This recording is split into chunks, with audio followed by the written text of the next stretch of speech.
Dinagdagan ng mga tauhan sa mga check-in counter sa Ninoy Aquino International Airport dahil inaasang 150,000 na pasahero ang dadagsa roon kada araw ngayong Holy Week. Mula sa NAIA, may unang balita live si Bam Alegre.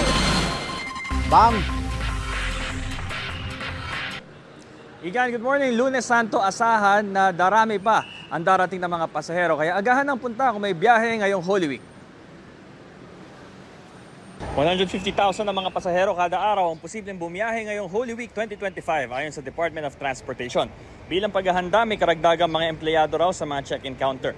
Dinoble rin ng mga driveway lane para maibsan ng vehicular traffic papasok at sa palibot ng mga paliparan. Pinapanatili rin ang kaayusan at kalinisan ng mga banyo para sa mga pasahero. Ang Taiwanese na si Stephen Lee dito nagtatrabaho sa Pilipinas at sa Thailand maglo-long holiday getaway.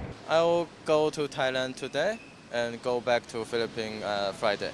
Si Kari Pascual naman hindi bakasyon ng dahilan kaya lilipad kundi para maging working student sa Japan. Grinab ko lang tong opportunity na to kasi po galing na po ako dun before. Sabi ko po sa kapatid ko, gusto kong bumalik dito, sabi ko. Gusto kong makapagtrabaho doon, sabi ko po sa kanya. Kaya binigyan niya po ako ng opportunity, di grinab ko na rin po. Sina Girlie Soria naman at mga kaanak niya katatapos lang ang bakasyon dito sa Metro Manila matapos manood ng K-pop concert. Ngayon sila uuwi sa Cebu. Anticipated na after the concert Holy Week, so madami yung babiyahe. So